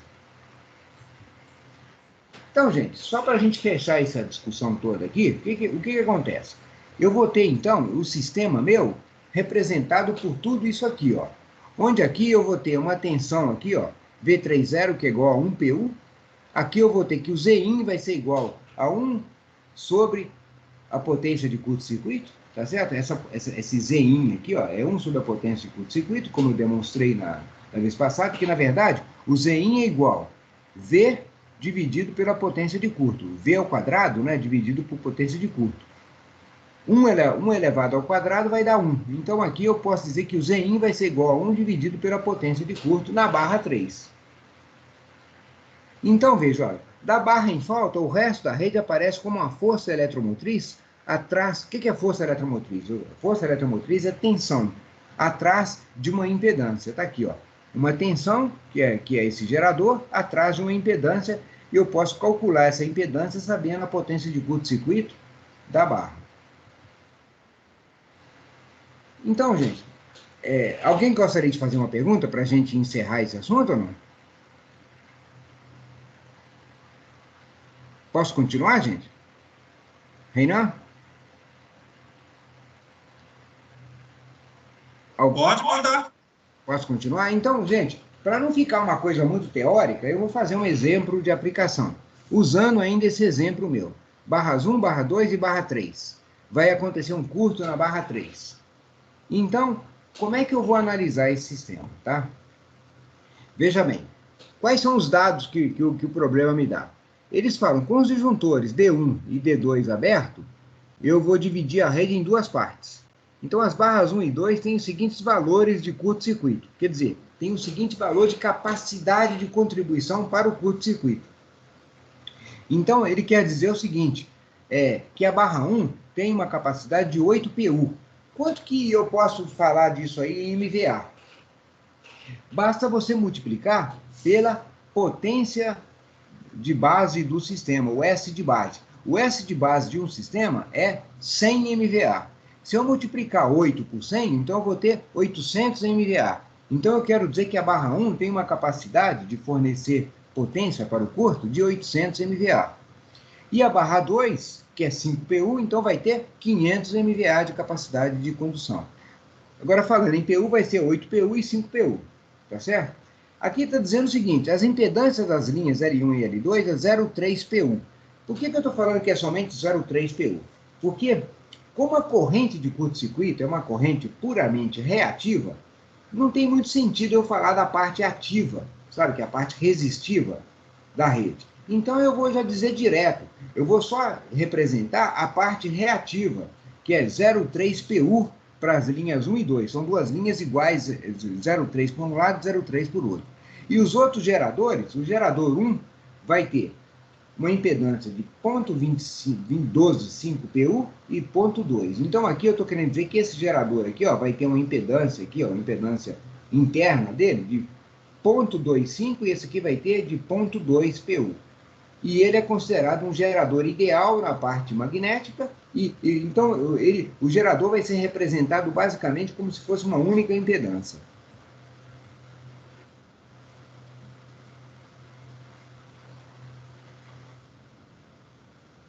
Então, gente, ó, deixa eu ver aqui onde eu estou aqui. Ah, tá. Então, aqui, gente, ó, eu desenhei o diagrama aqui para a gente acompanhar por aqui também, ó. Então, aqui eu vou estar com os disjuntores 1 e 2 fechados, tá? Abertos, desculpa, vamos estar com os disjuntores abertos. Então, agora, olhando por aqui, ó, eu vou sempre olhar por aqui, ó. Esses disjuntores estão abertos. Então, aqui, o que eu vou ver aqui, tá? Basicamente, tá? Você entendeu? Aqui eu vou ter uma geração aqui, ó. Eu vou ter uma geração, que eu falei que a geração eu considero praticamente curto-circuitada. Mas como eu tenho aqui uma contribuição, então aqui eu posso dizer o seguinte, tá? Eu vou ter aqui uma geração, aqui eu vou ter uma impedância, aqui, ó, que é a impedância desse gerador, mais a impedância dessa linha. Então aqui eu vou ver a linha mais a impedância desse gerador, ligado aqui basicamente num gerador. Então aqui, ó, eu vou ter um gerador com uma impedância 0,125, que é um dado do problema, mais uma impedância da linha 0,3. E aqui eu estou olhando no ponto 3, na barra 3. Agora, se eu olhar por aqui, eu vou ter um gerador, uma impedância desse gerador, que é 0,2, mais uma impedância da linha, que é 0,3. E aqui eu estou na barra 3. Então, aqui eu tenho um sistema paralelo. Então, olhando aqui da barra 3, eu vou olhar o sistema para cá e vou olhar o sistema para cá. Então, aqui eu vou ter isso tudo aqui em paralelo com isso. Então, agora, o que eu faço? Isso aqui, como está em série, eu posso somar isso com isso. Somando isso com isso, vai dar 0,425. Eu posso somar isso com isso, que vai dar 0,5. Então, agora eu vou ter o paralelo entre essa parte aqui, equivalente, mais essa, e aqui eu tenho a tensão de 1 PU. Continuando. Então, agora, eu vou ter, então, isso aqui vai estar em paralelo com isso. Então, vai ficar 0,425 em paralelo com 0,5. E aqui eu estou vendo pela barra 3. E aqui eu tenho um gerador com essas duas linhas em paralelo. Simplificando e acabando de resolver o problema, então aqui eu vou ter o paralelismo entre essas duas linhas, e dessas duas linhas de geradores, né? Então aqui vai dar 0,23. Então, para resolver esse paralelo aqui, é uma resolução em paralelo de duas impedâncias, essa vezes essa, dividido essa mais essa, tá? Eu vou chegar a esse valor aqui, 0,23. Então, aqui eu cheguei nesse sistema simplificado aqui, ó. Eu tenho uma geração de uma tensão de 1 PU, com uma impedância resultante de 0,23, e aqui eu tenho um curto aqui na barra 3, que a princípio está aberta, tá? Então, agora eu posso dizer o seguinte, tá? Voltando aqui, ó, eu tenho, então, aqui, uma impedância final, que é o Zin, que é de 0,23. Se eu tenho impedância de 1,23, como eu demonstrei em slide passado, o que é potência de curto-circuito? Potência de curto-circuito é 1 sobre Zin. Quanto que é o Zin? Zin vai ser 0,23. Então, aqui eu posso dizer que a potência de curto da barra 3 vai ser igual a 4,35 PU. Se eu quero saber em MVA, basta multiplicar por 100, que vai dar 435 MVA. Ok? Então, agora, gente, só para não ficar aplicação disso aí, eu só vou colocar a aplicação só para vocês entenderem, tá? Então, quando a gente vai fazer uma das aplicações comuns é exatamente assessorar o pessoal da proteção para fazer os ajustes e relés. Mas tem outras aplicações. Então, agora eu vou citar uma outra aplicação que vocês vão ver que é uma coisa interessante. Então, nos estudos de transitórios, quando analiso o sistema no aspecto dinâmico, o que é analisar o sistema no aspecto dinâmico? Quando ocorre um curto-circuito, o sistema balança. Por exemplo, vamos supor, se a tensão do sistema é 440 kV, ela vai oscilar, ela pode ir lá para 500 kV, depois volta, vai voltando, 400, e cada ciclo que passa, ela vai amortecendo até você cessar o curto, ela vai chegar a circular basicamente ao redor da tensão nominal. Mas nos primeiros estágios, o que acontece? A tensão vai lá em cima e depois volta. Então, a função, por exemplo, dos estudos dinâmicos é exatamente verificar, por exemplo, essas grandes oscilações, saber se o sistema suporta essas grandes oscilações. Tá? Então, o que a gente faz isso aí? Os passos a serem seguidos. A gente determina o curto-circuito na barra em estudo. No nosso caso, aí, nós estamos determinando na barra 3. Tá? A gente isola a barra onde se simula o curto-circuito. Então, eu vou isolar a barra 3. Determinar o reator equivalente que representa o curto-circuito. Nós determinamos aqui, ó, que aqui, ó, o que é o reator, gente? O reator que eu estou chamando aqui, porque como a corrente é uma corrente reativa, essa potência de curto-circuito aqui, gente, é uma potência praticamente reativa, de 4,35 PU. É uma potência reativa. Então, o que eu posso dizer? Para que ocorra um curto-circuito na barra 3, basta eu ter uma potência de curto naquela barra, quando eu ligo o disjuntor, de 4,35 PU. Então, para eu simular um curto, o que eu faço? Eu pego esse valor de 4,35 PU, chamo ele de reator e vou instalar, por exemplo, no sistema, para eu ver como é que se comporta o sistema. Eu vou explicar de novo isso aqui. Ó. Determinar o reator equivalente que representa o curto-circuito, que é aquele 4,35. Substituir a barra em curto-circuito pelo reator equivalente. Inserir o reator no sistema completo. Então, agora, a figura seguinte, acho que vai ser mais claro para entender, tá? Então, aqui, ó. Acontece o seguinte. Eu determinei, calculando a capacidade de curto-circuito da barra 3, isso aqui é a barra 3, gente, ó, onde eu estou vendo aqui o disjuntor aberto NA. Eu apenas fiz uma representação simplificada. Então, aqui, eu determinei um reator de 4,35 PU. E aqui eu tenho um sistema completo aqui, ó. Aqui, gente, para eu analisar o sistema, eu volto com o sistema completo. O que é o sistema completo? Com todas as cargas, com todas as linhas, com as gerações. Ah, mas eu tenho isso? Tenho.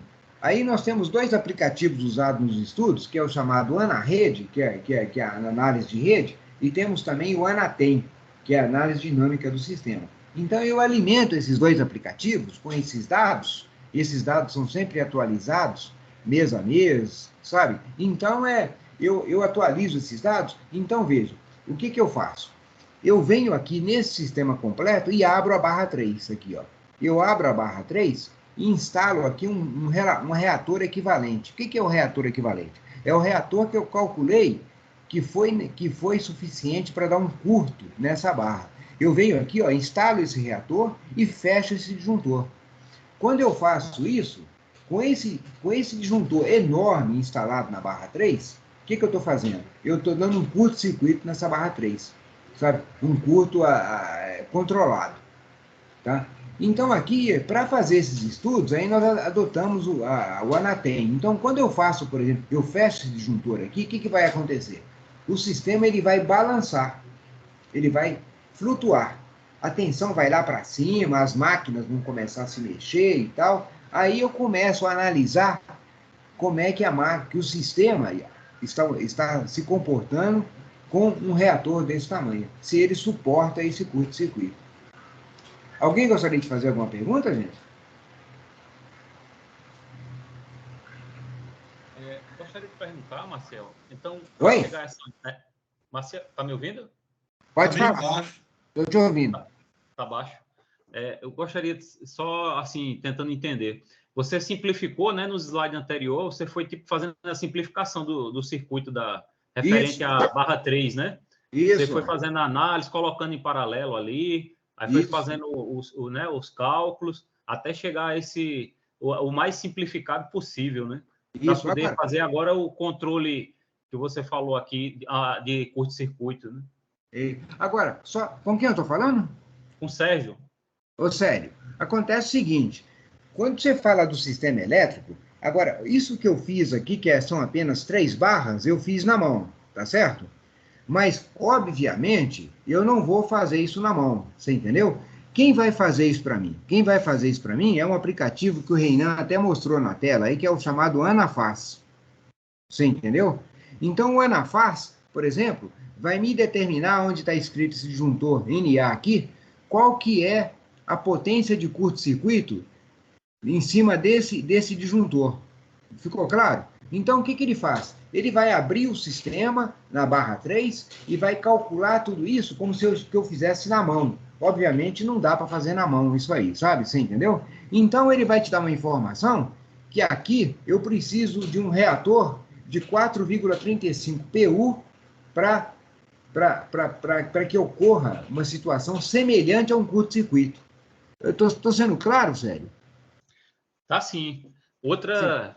Ficou beleza, ficou claro e ficou bom também que tem essa questão do Anatem aí, né? Facilita muito a vida, né? Então, por exemplo, quando eu fecho esse disjuntor NA aqui, eu estou inserindo um capacitor que ele não existe, é um capacitor virtual. Você entendeu? Eu estou querendo apenas simular. Então, eu estou colocando um baita de um reator miseravelmente grande para que o sistema sofra uma perturbação. Quando eu fecho essa chave aqui, esse reator vai contribuir aqui com uma corrente enorme.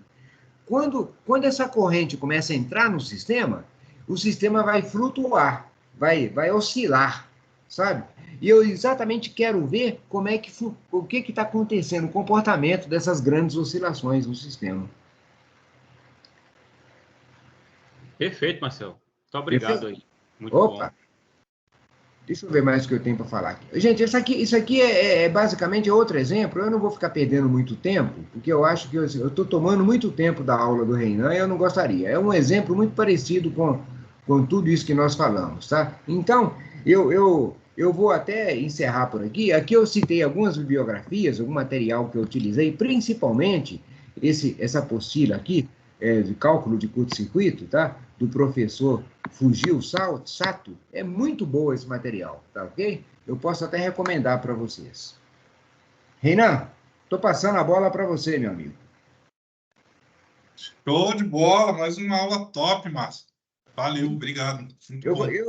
O assunto é muito envolvente e talvez eu não detalhei do jeito que eu gostaria de detalhar, mas se a gente começar a estender muito, vira um curso dentro de um curso, sabe? Você entendeu?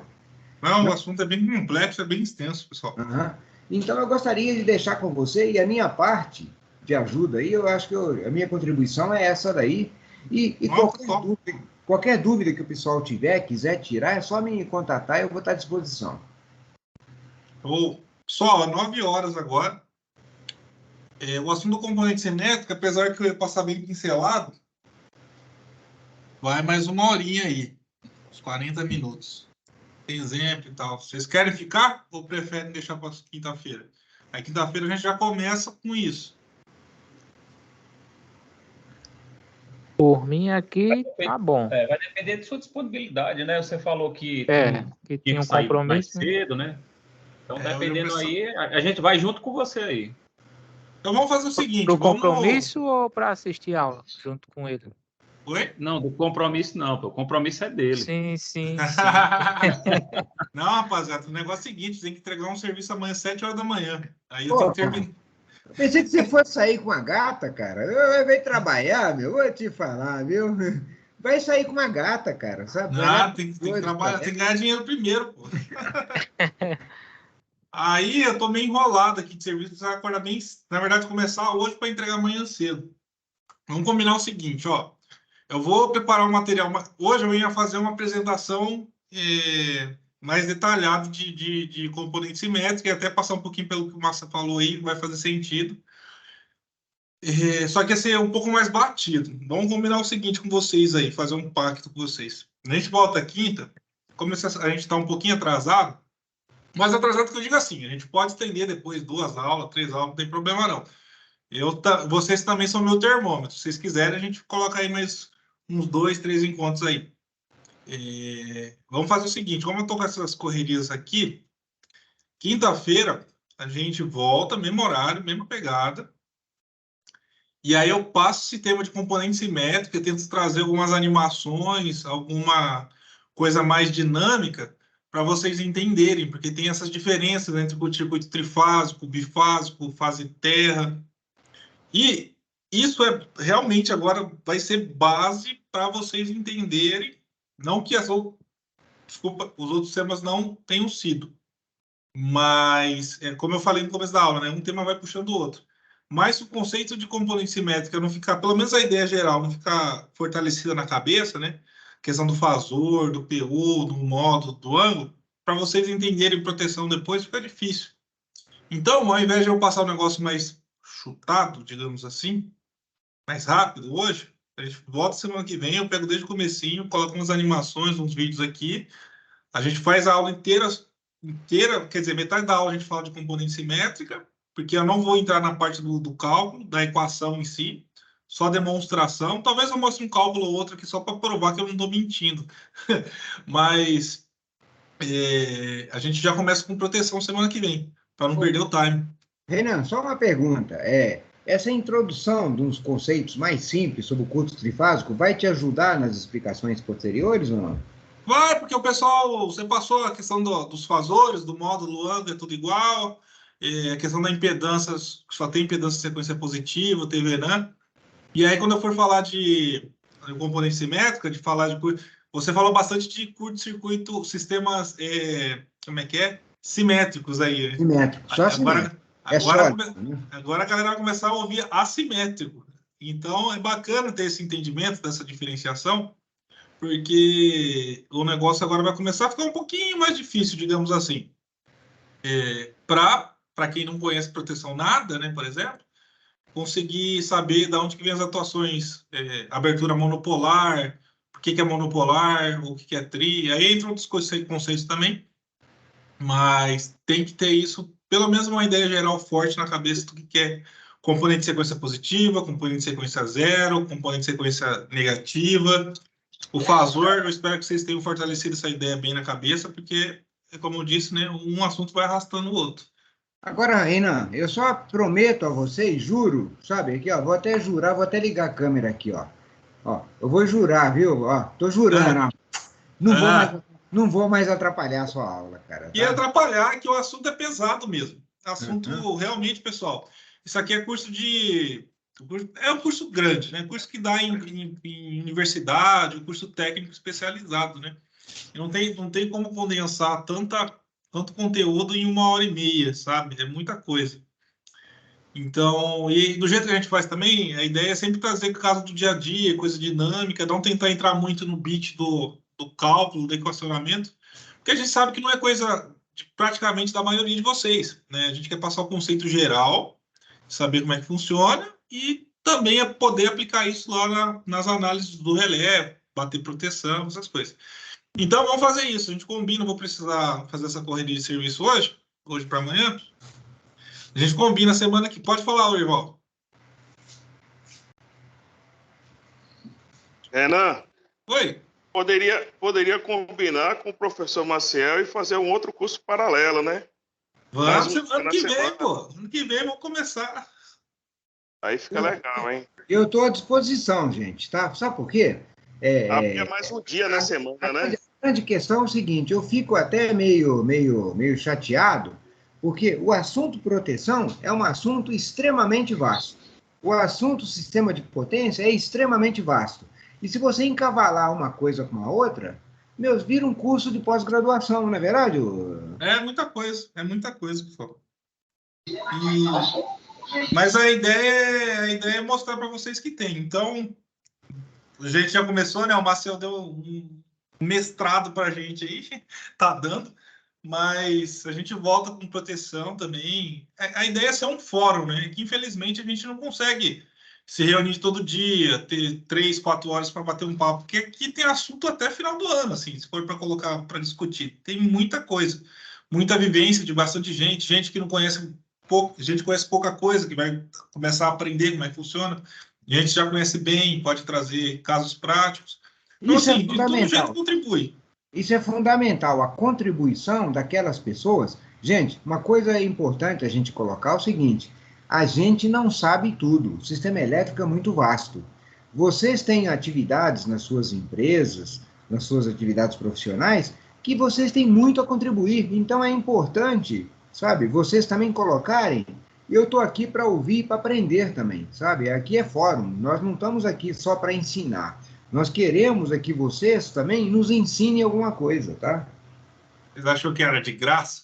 A gente quer conteúdo também. Brincadeira, pessoal. Vamos fazer o seguinte. Semana que vem a gente volta forte, então. Semana que vem não, desculpa. Quinta-feira. E a gente passa aí, faz uma pincelada mais detalhada de componente simétrica. Quem ficou com dúvida da aula de hoje pode mandar algo para o Márcio ou para mim, a gente responde, mas especialmente pode mandar para o Márcio. O Márcio está aposentado, está tranquilo. Eu tenho duas cachorrinhas para cuidar aqui, cara. É uma coisa meio complicada, viu? Olha o cara, né, Maciel? E pessoal...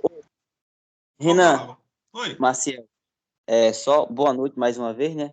É só avisar o pessoal que também já tem um grupo do Telegram, porque o pessoal estava cobrando. Era bom ter o link da aula tal.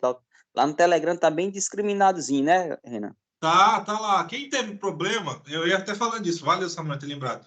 A gente está com 2 grupos agora, do WhatsApp e do Telegram.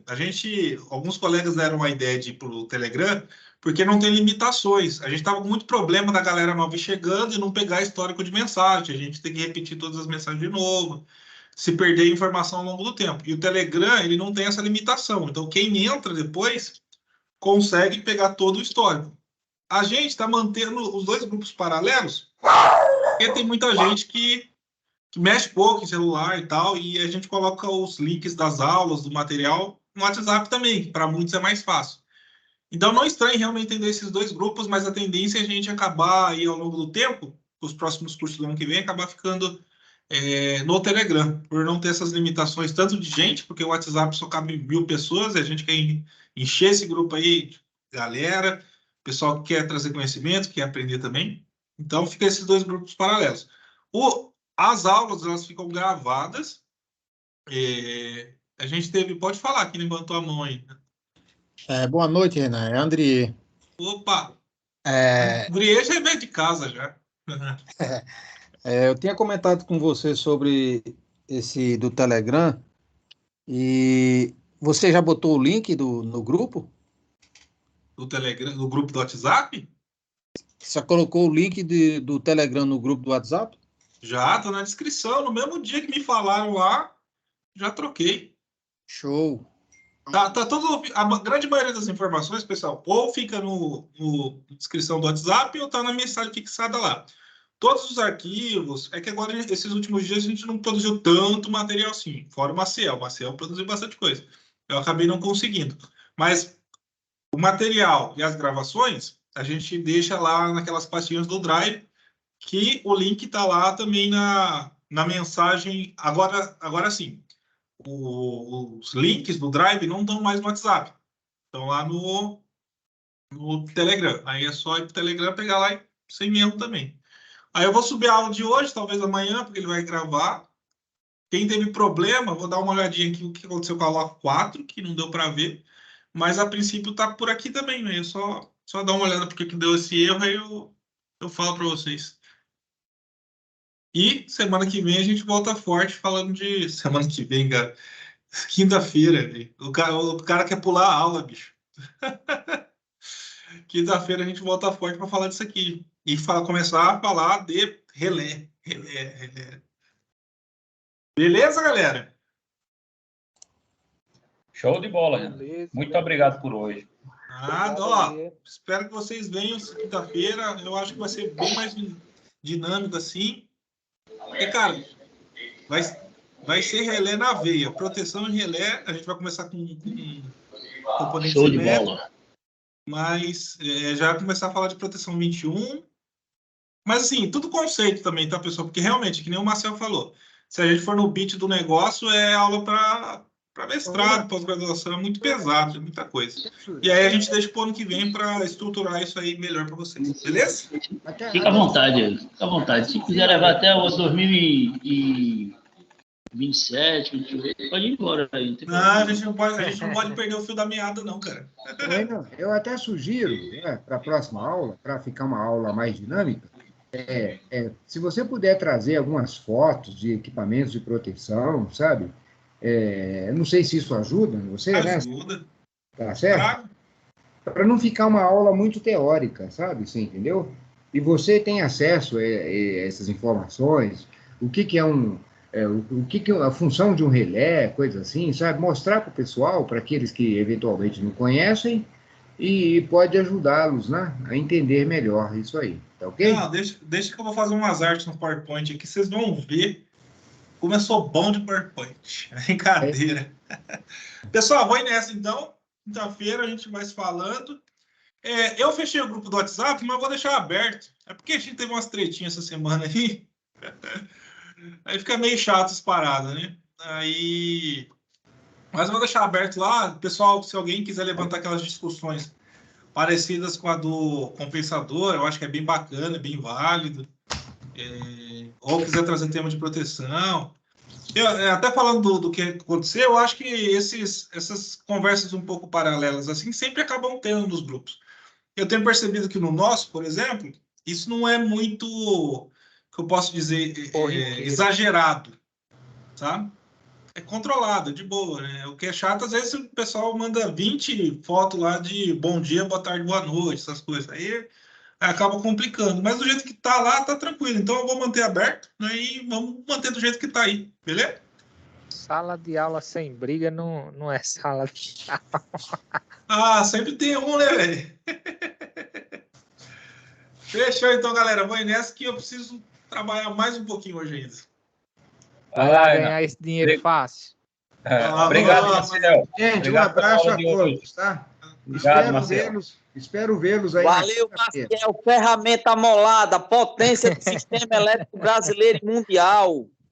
Sabe, Samarone, eu acho que eu consegui aprender alguma coisa, sabe? Ainda tenho mais 200 anos para ver se eu consigo melhorar um pouco, sabe?